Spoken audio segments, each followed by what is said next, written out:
അപ്പോൾ ആദ്യം നമുക്ക് പരിചയപ്പെടാം. എന്നെ അറിയാമോ? അറിയാം. എങ്ങനെ അറിയാം? അന്ന് വേളിയിൽ വെച്ച് കണ്ടപ്പോൾ പരിചയപ്പെട്ടു നിങ്ങൾ അല്ലേ? നിങ്ങൾക്ക് നേരത്തെ അറിയാം. ഓക്കെ. അങ്ങളുടെ പേരറിയാവോ? എന്താ? മനോജ്. ഓക്കെ. അപ്പോൾ അങ്ങളുടെ പേരറിയാം. ഇനി നിങ്ങളുടെ പേര് പറ. നിങ്ങൾ എന്ത് ചെയ്യുന്നു, ഏത് ക്ലാസ്സിലാണ് പഠിക്കുന്നത് എന്നൊക്കെ ഉള്ളത് ജസ്റ്റ് ഒന്ന് പറ. അടുത്ത് വെച്ച് പറ, അല്ലെങ്കിൽ ശബ്ദം കിട്ടില്ല. എൻ്റെ പേര് ജിയ, ഞാൻ 9th പഠിക്കുന്നു. 9th പഠിക്കുന്നു. ഓക്കെ. അടുത്ത. എൻ്റെ പേര് പ്രേസ്, ഞാൻ 4th പഠിക്കുന്നു. 4th standard. ഓക്കെ.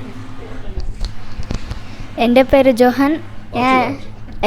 ജോഹൻ, ഞാൻ പഠിക്കുന്ന 4ാം ക്ലാസ്സിൽ. 4ാം ക്ലാസ്സിൽ. നിങ്ങൾ ഒരു സ്കൂളിലാണോ? ഒരു ക്ലാസ്സിലാണോ? Very good. ഓക്കെ.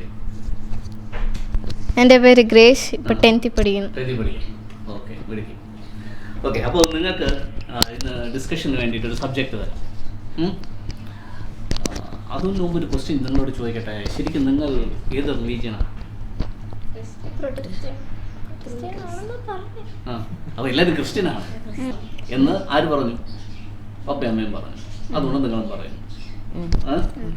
ഓക്കെ. നിങ്ങൾ ക്രിസ്ത്യൻസ് ആണെങ്കിൽ പള്ളിയിൽ പോകുന്നുണ്ടോ? പള്ളിയിൽ പോകാത്ത ക്രിസ്ത്യൻസ് ആണ് അല്ലേ? അല്ലേ? എത്ര നാളായി കാണും പള്ളിയിൽ പോയിട്ട്?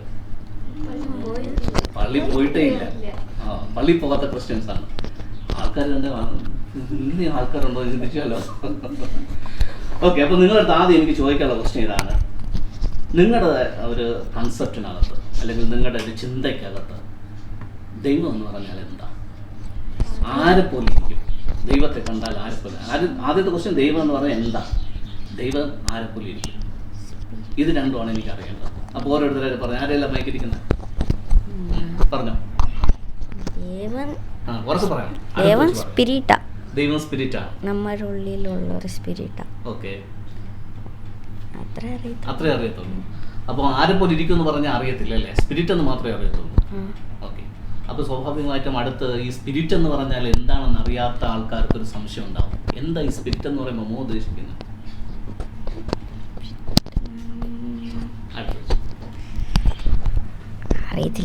അതറിയത്തില്ല അല്ലേ? സ്പിരിറ്റ് എന്നൊക്കെ നിങ്ങളിങ്ങനെ കേട്ടിട്ടുണ്ട്, പറഞ്ഞു കേട്ടിട്ടുണ്ട്, പക്ഷെ എന്താണെന്ന് അറിയത്തില്ല.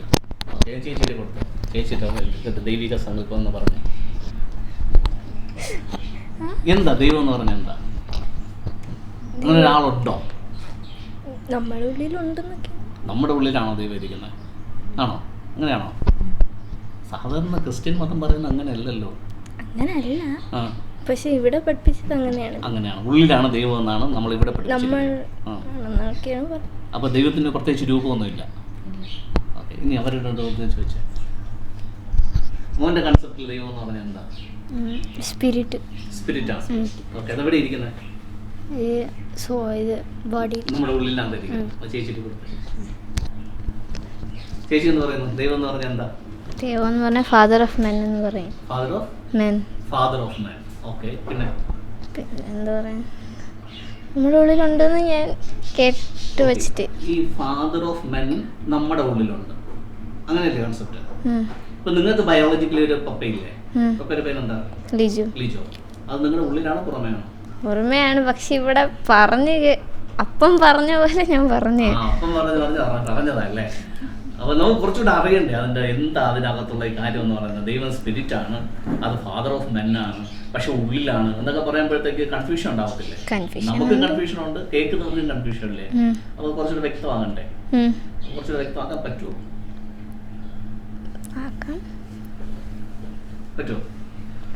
ഇപ്പോൾ എന്നോട് വെച്ച് ഞാൻ എന്താ പറയാ. ഓക്കെ. നിങ്ങളാണ് ഇനി പറയേണ്ടത്. അടുത്ത് വരുന്ന തലമുറയോട് നിങ്ങൾ പറഞ്ഞാലേ അവർ കേൾക്കത്തുള്ളൂ. അങ്കിൾ പറഞ്ഞു കഴിഞ്ഞാൽ അങ്കിളുടെ ഏജിലുള്ള ആൾക്കാർക്ക് മാത്രമേ അത് ഗ്രഹിക്കാൻ പറ്റത്തുള്ളൂ. നിങ്ങളെ പോലുള്ള കുട്ടികളുടെ അടുത്ത് നിങ്ങൾ പറയുമ്പോഴേ അവർക്ക് എന്ത് ചെയ്യാൻ പറ്റത്തുള്ളൂ? അപ്പോൾ നമുക്കൊന്ന് ഡിസ്കസ് ചെയ്യുമ്പോൾ അവർക്ക് മനസ്സിലാവും. ഓക്കെ. അപ്പോൾ നിങ്ങൾ 10ാം ക്ലാസ്, 4ാം ക്ലാസ്, 9th. ഓക്കെ. അപ്പോൾ നിങ്ങളുടെ ഏജിലുള്ള കുട്ടികൾക്കെല്ലാം ഇത് മനസ്സിലാവണം. നമ്മുടെ ഈ ഡിസ്കഷൻ അവർ കാണുന്ന സമയത്ത് അവർക്ക് മനസ്സിലാവണം ശരിക്കുമുള്ള ദൈവം എന്താണ്. ഓക്കെ.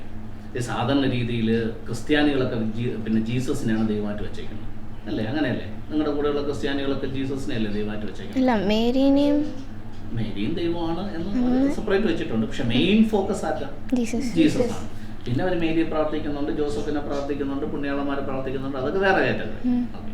പറഞ്ഞത്. അപ്പോൾ എനിക്കിനി വേണ്ടത് നമ്മുടെ ഈ പ്രോഗ്രാം കാണുന്ന ആൾക്കാരുടെ മുമ്പിൽ സ്വാഭാവികമായിട്ടൊരു ക്വസ്റ്റ്യൻ ഉണ്ടാകും. മോള് പറയുന്നു ദൈവം ഉള്ളിലാണ്, എന്ത് ബേസിസിലാണ് പറഞ്ഞു എന്നുള്ളത് അവർക്കൊരു സംശയം ഉണ്ടാകും. അപ്പോൾ അവരുടെ അടുത്ത് എന്ത് പറയും അങ്ങനെ ഒരു സംശയം ചോദിച്ചു കഴിഞ്ഞാൽ?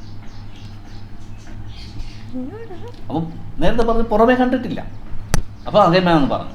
അകമയെ കണ്ടിട്ടുണ്ടോ? അതും കണ്ടിട്ടില്ല. അപ്പോൾ പിന്നെ എങ്ങനെ ദൈവം ഉണ്ടെന്ന് വിശ്വസിക്കുന്നുണ്ടല്ലോ. ദൈവം ഉണ്ടെന്ന് വിശ്വസിക്കുന്നുണ്ട്. അപ്പോൾ ഞാനാണ് ഈ ക്വസ്റ്റ്യൻ ചോദിക്കുന്നതെങ്കിൽ മോളുടെ അടുത്ത് മോൾ എന്ത് പറയും? മോള് പറയുന്നു ഞാൻ വിശ്വസിക്കുന്നു ദൈവം പുറമേയാണെന്ന് വിശ്വസിക്കുന്നു, മോള് വിശ്വസിക്കുന്നു ദൈവം അകമയാണെന്ന് വിശ്വസിക്കുന്നു. അപ്പോൾ സ്വാഭാവികമായിട്ട് ഞാനൊരു ക്വസ്റ്റ്യൻ ചോദിച്ചു, അകമയെ വസിക്കുന്ന അല്ലെങ്കിൽ അകമയുള്ള ദൈവത്തെ കണ്ടിട്ടുണ്ടോ? അപ്പോൾ എന്ത് ഉറപ്പ് അകമയുണ്ടെന്ന്? അപ്പം ഉറപ്പില്ല. ഹൃദയം ഉണ്ടാകത്ത് എവിടെ ഇരിക്കുന്നത്? ആര് പറഞ്ഞു? ബയോളജിക്കലി പറഞ്ഞു. ആര് പറഞ്ഞു? ടീച്ചർ പറഞ്ഞു. അവിടെയല്ലേ ഉള്ളൂ. മോള് കണ്ടിട്ടുണ്ടോ? മോളുടെ ഹൃദയത്തെ മോള് കണ്ടിട്ടുണ്ടോ ഇല്ലയോ? കണ്ടിട്ടില്ല. ഉണ്ടോ സാധനം? ഉണ്ട്. എന്താ ഉറപ്പ്? ഹാർട്ട് ബീറ്റ് ഉള്ളതുകൊണ്ട് ജീവിക്കുന്നത്. അത് പറഞ്ഞു നമ്മൾ പഠിച്ച അറിവല്ലേ. ബയോളജിയിലോ അല്ലെങ്കിൽ സയൻസിലോ ഒക്കെ ടീച്ചർ പറഞ്ഞു തന്നു ഇങ്ങനെ ഹൃദയമുണ്ട്, ഹൃദയം ഈ ഭാഗത്തായിട്ടാണ് ഇരിക്കുന്നത്, നമ്മുടെ മുഷ്ടിയിൽ അത്ര അതിന് വലിപ്പമുണ്ട്, അത് രക്തം പമ്പ് ചെയ്യുന്നുണ്ട്, ഇങ്ങനെ കൈവെക്കുമ്പോഴത്തേക്ക് ഒരു ശബ്ദം കേൾക്കാം, അല്ലെങ്കിൽ ആ സ്പന്ദനം അറിയാൻ പറ്റും എന്നൊക്കെ നമ്മൾ പഠിച്ചു. പക്ഷെ കണ്ടിട്ടുണ്ടോ? ഇല്ല. ഓക്കെ, അവൻ്റെ കൊടുത്ത് മോൻ്റെ ഹൃദയം ഉണ്ടോ? ഉണ്ട്. എവിടെ ഇരിക്കുന്നത്? കണ്ടിട്ടുണ്ടോ? ഇല്ല. പിന്നെ എങ്ങനെ അറിയാം? അറിയാം. എങ്ങനെ അറിയാം? ടീച്ചർ പറഞ്ഞു. സ്കൂളിലെ പുസ്തകത്തിലുണ്ട്, അതുകൊണ്ട് അറിയാം അല്ലേ? അല്ല, നിന്റെ ഹൃദയത്തിൽ നീ കണ്ടിട്ടില്ലല്ലോ. ഓക്കെ, അവൻ്റെ കൊടുത്ത് മോന് ഹൃദയം ഉണ്ടോ? ഉണ്ടോ? എവിടെ ഇരിക്കുന്നത്?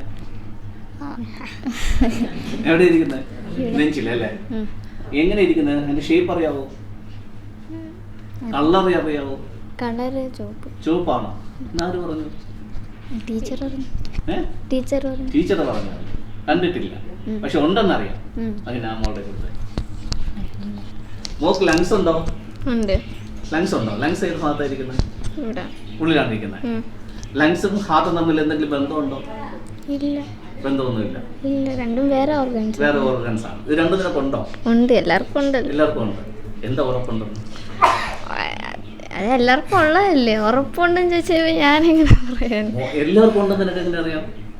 എല്ലാവർക്കും അപ്പൊ പല കാര്യങ്ങളും നമ്മൾ പഠിച്ചുള്ള അറിവല്ലേ ഉള്ളൂ, ഇല്ലേ? നമ്മൾ കണ്ടിട്ടില്ല, നമ്മൾ നേരിട്ട് അതിനെ തൊട്ടിട്ടില്ല, ഇല്ലേ? ഈ ടിക് ടിക് എന്നുള്ള ശബ്ദം നമ്മൾ കേട്ടിട്ടില്ല. കേട്ടിട്ടുണ്ടോ? സ്കോപ്പ് വെച്ച് നോക്കിയിട്ടുണ്ടോ? ഇല്ല. അപ്പൊ ഈ കാര്യങ്ങളെല്ലാം നമ്മൾ പഠിച്ചതാണ്. പക്ഷെ നമ്മൾ എന്ത് ചെയ്യുന്നുണ്ട്? അതുണ്ടെന്ന് വിശ്വസിക്കുന്നു. പക്ഷെ ശരിക്കും ഉണ്ടോ? ഉണ്ട്. സോ ഇതുപോലെ ദൈവം എന്ന് പറയുന്ന ആ ഒരു സത്യം നമ്മുടെ ഉള്ളിൽ ഉണ്ടോ എന്ന് ചോദിച്ചു കഴിഞ്ഞാൽ ഉണ്ട്. പക്ഷെ നമ്മൾ കണ്ടിട്ടില്ല, അനുഭവിച്ചിട്ടില്ല. അത് നമ്മുടെ ഒരു പോരായ്മയാണ്. ഓക്കെ, ഇനി ഹാർട്ടിനെ കാണാൻ പറ്റുമോ? ഹാർട്ടിനെ കാണാൻ പറ്റുമോ?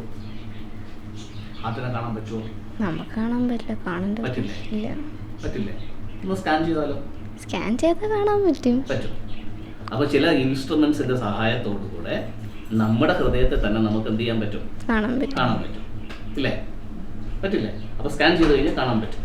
ഇനി ശരിക്കും നിങ്ങളുടെ ഹൃദയത്തിൽ നിന്ന് കാണണമെന്നുണ്ടെങ്കിൽ ഒരു ഓപ്പറേഷന് വിധേയമായി കഴിഞ്ഞാൽ നിങ്ങളുടെ ഹൃദയത്തിൻ്റെ ഒരു ഫോട്ടോ ഒക്കെ എടുത്ത് അല്ലെങ്കിൽ വീഡിയോ ഒക്കെ എടുത്ത് നിങ്ങൾക്ക് ബോധം തെളിയുമ്പോൾ കാണിച്ചു തരും. അതിന് കുറച്ച് എക്സ്പെൻസ് ഉണ്ട്, കുറച്ച് പെയിനൊക്കെ സഹിക്കേണ്ടി വരും. നിങ്ങളുടെ ഹൃദയം നിങ്ങൾക്ക് തന്നെ കാണണമെന്ന് നിർബന്ധം ഉണ്ടെങ്കിൽ, അത്രയും ആഗ്രഹം ഉണ്ടെങ്കിൽ എന്ത് ചെയ്യാം? ഒരു ഓപ്പറേഷൻ ചെയ്ത് കാണാം, അല്ലേ? കണ്ടൂടെ? ഞാൻ കണ്ടാലേ വിശ്വസിക്കത്തുള്ളൂ എൻ്റെ ഉള്ളിൽ ഹൃദയമുണ്ട് എന്ന് ചിന്തിക്കുന്നവർക്ക് എന്ത് ചെയ്യാം? ഓപ്പറേഷൻ ചെയ്ത് ഒരു വീഡിയോ ഒക്കെ എടുത്ത് കാണാൻ പറ്റും. ചെയ്തൂടെ? അപ്പോൾ എന്ത് കാര്യവും നമ്മൾ കണ്ടിട്ടില്ല എന്ന് പറഞ്ഞാലും കാണാനായിട്ടുള്ള ഓപ്ഷൻ ഉണ്ടോ? ഉണ്ട്. പക്ഷെ ആ ഓപ്ഷൻ വേണമെന്നുണ്ടെങ്കിൽ എന്ത് ചെയ്യണം? അതിനുവേണ്ടി കുറച്ച് എഫേർട്ട് ഇടണം, അതിന് വേണ്ടിയിട്ട് കുറച്ച് ചെയ്യേണ്ട കാര്യങ്ങൾ ചെയ്യണം, അല്ലേ? എന്നാൽ നമുക്ക് കാണാൻ പറ്റും. ചിലപ്പോൾ കുറച്ച് പെയിനും സഹിക്കേണ്ടി വരും. അപ്പോൾ ഹൃദയത്തെ കാണാൻ നമ്മൾ എന്ത് ചെയ്യണമെന്ന് പറഞ്ഞു? ഒരു ഓപ്പറേഷൻ ചെയ്യണമെന്ന് പറഞ്ഞു. നമ്മുടെ സ്വന്തം ഹൃദയത്തെ കാണാൻ ഒരു ഓപ്പറേഷൻ ചെയ്യണമെന്ന് പറഞ്ഞു. ഇതുപോലെ ദൈവത്തെ കാണണമെന്നുണ്ടെങ്കിൽ ചില എഫേർട്ട് ഇടണമെന്ന് അങ്ങൾ പറഞ്ഞില്ലേ? അപ്പൊ ആദ്യത്തെ എഫേർട്ട് എന്താന്ന് പറഞ്ഞുതരാം. നേരത്തെ പറഞ്ഞപ്പോൾ ദൈവം എന്താന്ന് പറഞ്ഞു? സ്പിരിറ്റാന്ന് പറഞ്ഞു. അപ്പൊ ആദ്യം നമുക്ക് ദൈവം സ്പിരിറ്റ് എന്ന് പറയുമ്പോൾ ഈ സ്പിരിറ്റ് എന്ന് പറയുന്നത് എന്താണെന്നുള്ളത് ആദ്യം മനസ്സിലാക്കണം. സ്പിരിറ്റിന് രൂപം ഇല്ല. പക്ഷെ നമ്മൾ ചില സിനിമകളിലൊക്കെ കാണുമ്പോഴത്തേക്ക് സ്പിരിറ്റിനെ എങ്ങനെയാണ് കാണിക്കുന്നത്? പുക പോലെയാവും. നമ്മുടെ ശരീരം തന്നെ ഒരു ട്രാൻസ്പെറൻ്റ് ആയിട്ടുള്ളൊരു ശരീരം പോലെ ഇങ്ങനെ എണീറ്റ് പോകുന്നതും വരുന്നത് പോലെയൊക്കെ കാണിക്കാറില്ലേ? അപ്പോൾ അങ്ങനെ എന്തെങ്കിലും ഒന്ന് കാണിച്ചാലേ സ്പിരിറ്റ് എന്നുള്ളത് നമുക്ക് സിനിമയിലൊക്കെ അറിയാൻ പറ്റത്തുള്ളൂ. അതുകൊണ്ട് അങ്ങനെ കാണിക്കുന്നത്. പക്ഷെ ശരിക്കും സ്പിരിറ്റ് അങ്ങനെയല്ല. ബോഡി കാണാൻ പറ്റുമോ? ഏതാ ബോഡി? ഒന്ന് തൊട്ട് കാണിച്ചെന്ന്. അത് കൈയല്ലേ? ഇതിൻ്റെ ഫുള്ള് വിളിക്കുന്ന പേരാണ് ബോഡി. അപ്പോൾ കുറേ അവയവങ്ങൾ ചേരുന്നതാണ് ബോഡി അല്ലേ? അപ്പോൾ ബോഡിക്കകത്ത് കൈയുണ്ട്, കാലുണ്ട്, മൂക്കുണ്ട്, കണ്ണുണ്ട്, കഴുത്തുണ്ട്, ചെവിയുണ്ട്. ഇതെല്ലാം കൂടെ ചേരുമ്പോഴാണ് എന്ത് വിളിക്കുന്നത്? ബോഡി വിളിക്കുന്നത്. അപ്പോൾ ഇതൊന്നും ഇല്ലെങ്കിൽ ബോഡി ഉണ്ടോ? ഇല്ല. ഓക്കെ, മോളുടെ മനസ്സ് എവിടെ ഇരിക്കുന്നത്? മൈൻഡ് ഒന്ന് കൊടുത്തേ. ആ, മൈൻഡ് എവിടെയായിരിക്കുന്നത്? മനസ്സിലായില്ല. കൈ എവിടെയാ? ഇങ്ങനെ നമ്മൾ കാണിച്ചു തരും. ചെവി എവിടെയാ? ഇങ്ങനെ കാണിച്ചു തരും. മൈൻഡ് ഉണ്ടോ? എവിടെ ഇരിക്കുന്നു? എവിടെ? തലയിലാണോ മൈൻഡ് ഇരിക്കുന്നത്? ആലോചിച്ച് പറ, എവിടെയാണ് മൈൻഡ് ഇരിക്കുന്നത്? മൈൻഡ് ആരെങ്കിലും കണ്ടിട്ടുണ്ടോ? ഇനി ഇത് ഓപ്പറേഷൻ ചെയ്ത് നമ്മൾ ഹാർട്ട് കാണുന്ന പോലെ മൈൻഡിനെ കാണാൻ പറ്റുമോ? നമ്മുടെ ഒരു ഓർഗൻ ആണെങ്കിൽ നമുക്ക് കാണാൻ പറ്റും. ഇപ്പം നമുക്ക് ലങ്സ് കാണണമെന്നുണ്ടെങ്കിൽ ഓപ്പറേഷൻ ചെയ്താൽ കാണാൻ പറ്റും. നമ്മുടെ ഹാർട്ടിനാണെങ്കിൽ കാണാൻ പറ്റും. അതൊക്കെ എന്താണ്? ഓർഗൻസ് ആണ്. അത് നമുക്ക് എന്തെങ്കിലും വിസിബിളി കാണാൻ പറ്റും. പക്ഷേ ഈ മൈൻഡ് എന്ന് പറയുന്നത് ഉണ്ടോ ഇല്ലയോ? ഉണ്ട്. എന്തൊക്കെ ചേർന്നതാണ് ഈ മൈൻഡ് എന്ന് പറയുന്നത്? മൈൻഡ് ഉണ്ടെന്ന് പറയണമെങ്കിൽ നിങ്ങൾക്ക് എന്തൊക്കെ ഉണ്ടെങ്കിലാണ് മൈൻഡ് ഉണ്ടാകുന്നത്? കോൺഷ്യസ് ഉണ്ടാകണം, സബ് കോൺഷ്യസ് ഉണ്ടാകണം, പിന്നെ അൺകോൺഷ്യസ് ഉണ്ടാകും, പിന്നെ നിങ്ങളുടെ ഇൻ്റലക്ച്വൽ സിസ്റ്റം ഇല്ലേ, നിങ്ങളുടെ മെമ്മറി പവർ, നിങ്ങളുടെ ഇമോഷൻസ്, ഇതെല്ലാം കൂടെ ചേരുന്നതാണ് മൈൻഡ് എന്നുള്ളൊരു കൺസെപ്റ്റ് വരുന്നത്. ഓർമ്മയില്ലെങ്കിൽ മൈൻഡ് ഉണ്ടെന്ന് പറയാൻ പറ്റത്തില്ല. ചിന്താശേഷി ഉണ്ടെങ്കിൽ മൈൻഡ് ഉണ്ടെന്ന് പറയാൻ പറ്റത്തില്ല ഇല്ലേ? സോ ഇതൊക്കെ നമ്മുടെ ഉള്ളിൽ ഉണ്ടെങ്കിലും ഇതിനൊന്നും എന്ത് ചെയ്യാൻ പറ്റത്തില്ല? ഓപ്പറേഷൻ ചെയ്താലും കാണാൻ പറ്റത്തില്ല. അത് ഇൻവിസിബിൾ ഫോമാറ്റിലായിരിക്കുന്നത്. പക്ഷേ നമ്മൾ ഈ കൺസെപ്റ്റിനെ എല്ലാം വിളിക്കുന്നതാണ് മൈൻഡ്. ഇൻവിസിബിൾ തലത്തിൽ കിടക്കുന്ന കാര്യമാണ് മൈൻഡ് എന്ന് പറയുന്നത്. പക്ഷെ ഉണ്ടോ? ഉണ്ട്. സോ ഇതേപോലെ തന്നെയാണ് സ്പിരിറ്റ് എന്ന് പറയുന്നതും ഇൻവിസിബിൾ ആയിട്ടുള്ള ഒരു കാര്യമാണ്. സെയിം വേ സ്പിരിറ്റിന് ഇതുപോലെ കുറേ കമ്പോണൻസ് ഉണ്ട്. എന്തൊക്കെയായിരിക്കും? നമ്മളെപ്പോഴും സ്പിരിറ്റ് എന്ന് പറയുന്നതേ ഉള്ളൂ. പക്ഷെ നമ്മൾ അതിനകത്തുള്ള കണ്ടന്റിനെ കുറിച്ച് ചിന്തിക്കാറില്ല. അപ്പോൾ സ്പിരിറ്റിൻ്റെ കണ്ടന്റ് ഒക്കെ പറഞ്ഞു തരട്ടെ, കുറച്ച് പറഞ്ഞുതരാം. ഒരു ഊടുണ്ട്, 1-2 പറഞ്ഞുതരാം. നമ്മുടെ ജീവൻ സ്പിരിറ്റിൻ്റെ ഭാഗമാണ്. സ്പിരിറ്റ് ഉള്ളതുകൊണ്ടാണ് നമ്മൾ എന്തായിട്ടിരിക്കുന്നത്? ജീവനോടുകൂടിയിരിക്കുന്നത്. അപ്പോൾ ജീവൻ എവിടെയായിരിക്കുന്നത്? സ്പിരിറ്റ്. ഈ ജീവന് വേറെ ഒരു പേര് പറയും, പ്രാണൻ എന്ന് പറയും. പ്രാണൻ എന്ന് പറഞ്ഞാലും ജീവൻ എന്ന് പറഞ്ഞാലും എല്ലാം ഒന്ന് തന്നെ. വേറൊന്ന് ബോധം എന്ന് പറയും. ബോധം എന്ന് പറയുന്നത് സ്പിരിറ്റിൻ്റെ ഭാഗമാണ്. ഇതുപോലെ സ്പിരിറ്റിന് വേറെ ചില ഭാഗങ്ങളുണ്ട്. സ്നേഹം എന്ന് പറയുന്നത് സ്പിരിറ്റിൻ്റെ ഭാഗമാണ്. ക്ഷമിക്കുക എന്ന് പറയുന്നത് സ്പിരിറ്റിൻ്റെ ഭാഗമാണ്. പീസ് എന്ന് പറയുന്നത് ആരുടെ ഭാഗമാണ്? ദൈവത്തിൻ്റെ ഭാഗമാണ്. ഇതെല്ലാം സ്പിരിറ്റിൻ്റെ ക്വാളിറ്റീസാണ്. അപ്പോൾ നമ്മൾ വെറുതെ സ്പിരിറ്റ് എന്ന് പറയുന്നതിന് പകരം ആ സ്പിരിറ്റിനെ കുറിച്ച് നമ്മൾ കൂടുതൽ പഠിക്കുമ്പോൾ നമുക്ക് നമ്മുടെ ഉള്ളിലുള്ള ആരെ കാണാൻ പറ്റും? ദൈവഭാവത്തെ കാണാൻ പറ്റും. ക്ലിയറായോ? അപ്പോൾ ദൈവത്തെ എങ്ങനെ കാണണമെന്ന് ചോദിച്ചു കഴിഞ്ഞാൽ, മോളുടെ പേരൊന്നുകൂടെ പറഞ്ഞേ. ജിയയ്ക്ക് സ്നേഹമുണ്ടോ? അപ്പോൾ ആരുണ്ട് ഉള്ളിൽ? ദൈവമുണ്ട്. എപ്പോഴും സമാധാനമായിട്ടിരിക്കാൻ പറ്റുന്നുണ്ടോ? ഇടയ്ക്കൊക്കെ. അപ്പോൾ ജിയ ആയിട്ടിരിക്കുമ്പോഴത്തേക്ക് സമാധാനമില്ല. ജിയ ശരിക്കും ആ ഒരു ദൈവഭാവത്തിലിരിക്കുമ്പോൾ സമാധാനത്തിലിരിക്കാൻ പറ്റും. സോ ഇങ്ങനെയുള്ള ക്യാരക്ടർ ആട്രിബ്യൂട്ട്സ് നമ്മളിൽ നിന്ന് വരുന്നുണ്ടെങ്കിൽ നമുക്ക് എന്ത് പറയാം? നമ്മൾ എന്തുണ്ടെന്ന് പറയാം? ദൈവഭാവം ഉണ്ടെന്ന് പറയാം, ദൈവം ഉണ്ടെന്ന് പറയാം. അപ്പോൾ എപ്പോഴും ഒരു വ്യക്തിയിൽ നിന്ന് ഇങ്ങനെയുള്ള കാര്യങ്ങൾ നമുക്ക് പ്രദർശിപ്പിക്കാൻ പറ്റിക്കഴിഞ്ഞാൽ ആ സമയത്തെല്ലാം നമ്മിലുള്ള ആരെ തിരിച്ചറിയാൻ പറ്റും? ദൈവത്തെ തിരിച്ചറിയാൻ പറ്റും. മനസ്സിലായോ? അപ്പോൾ എപ്പോൾ നോക്കിയാലും ദേഷ്യമാണെന്നുണ്ടെങ്കിൽ അത് മാനുഷിക ഭാവമാണ്. എപ്പോൾ നോക്കിയാലും സന്തോഷമാണെങ്കിൽ അത് ഏത് ഭാവമാണ്? ദൈവിക ഭാവമാണ്. അപ്പോൾ ഇങ്ങനെയാണ് ഒരു വ്യക്തി ദൈവികനാണോ മാനുഷികനാണോ എന്ന് തീരുമാനിക്കുന്നത്. മനസ്സിലായോ? ബയോളജി പഠിക്കണമെങ്കിൽ സ്കൂളിൽ പോകണ്ടേ? മാത്സ് പഠിക്കണമെങ്കിൽ സ്കൂളിൽ പോകണ്ടേ? സ്കൂളിൽ പോകുന്നത് എന്തിനാണ്? ഇങ്ങനെയുള്ള സാധനങ്ങൾ പഠിപ്പിക്കാനാണ്. അപ്പോൾ അവിടെ ചെന്ന് കഴിഞ്ഞാൽ തന്നെ പഠിക്കുമോ? പിന്നെ ആര് വേണം പഠിപ്പിക്കാനായിട്ട്? അതാത് സബ്ജക്റ്റിനകത്ത് പ്രാവീണ്യമുള്ള ആൾ വേണം. മലയാളം ടീച്ചർ ഒന്ന് ഇംഗ്ലീഷ് പഠിപ്പിക്കുമോ? സുവോളജി പഠിപ്പിക്കുന്ന ടീച്ചർ ഒന്ന് മാത്സ് പഠിപ്പിക്കുമോ? അപ്പോൾ ഓരോ സബ്ജക്റ്റിനകത്തും എന്ത് വേണം? നോളജ് ഉള്ള ടീച്ചേഴ്സ് സെപ്പറേറ്റ് വേണം അല്ലേ? സോ ഇതുപോലെ നിങ്ങളുടെ ഈ ദൈവിക പാവങ്ങളെ കുറിച്ച് നിങ്ങൾക്ക് പറഞ്ഞു തരാനും അത് നിങ്ങളിൽ നിന്ന് കുറച്ചുകൂടെ സ്ട്രോങ് ആയിട്ട് എക്സിബിറ്റ് ചെയ്യാനും പറ്റുന്ന രീതിയിൽ നിങ്ങളെ പ്രാക്ടീസ് ചെയ്യിക്കാനായിട്ട് ആര് വേണം? ഒരാൾ വേണം. അപ്പോൾ ഇനി നിങ്ങൾ മിസ്റ്റർ ലിജോയെ കാണുമ്പോൾ എന്ത് പറയണം? ഞങ്ങളുടെ ഉള്ളിലുള്ള ഈ ദൈവിക പാവത്തെ ഞങ്ങൾക്ക് കൂടുതൽ കൂടുതൽ അറിയാനായിട്ട് ഞങ്ങളെ സഹായിക്കണം മിസ്റ്റർ ലിജോ എന്ന് പറയണം. പറയോ? എന്നാലേ നിങ്ങൾക്ക് എന്ത് ചെയ്യാൻ പറ്റത്തുള്ളൂ? അനുഭവിക്കാനും എക്സിബിറ്റ് ചെയ്യാനും പറ്റത്തുള്ളൂ. നിങ്ങളിൽ നിന്ന് ദൈവിക പാവം പുറത്തു വരണമെങ്കിൽ നിങ്ങൾക്ക് ആ പാവത്തെ ആസ്വദിക്കണമെന്നുണ്ടെങ്കിലും ഒരാൾ നിങ്ങൾ എന്ത് ചെയ്യണം? അപ്പോൾ കൈയടിച്ച് പാടിക്കൊണ്ടിരുന്നു കഴിഞ്ഞാൽ ഇത് കിട്ടുമോ? ഹല്ലേലൂയ സ്തോത്രം പറഞ്ഞുകൊണ്ടിരുന്നത് ഇത് കിട്ടുമോ?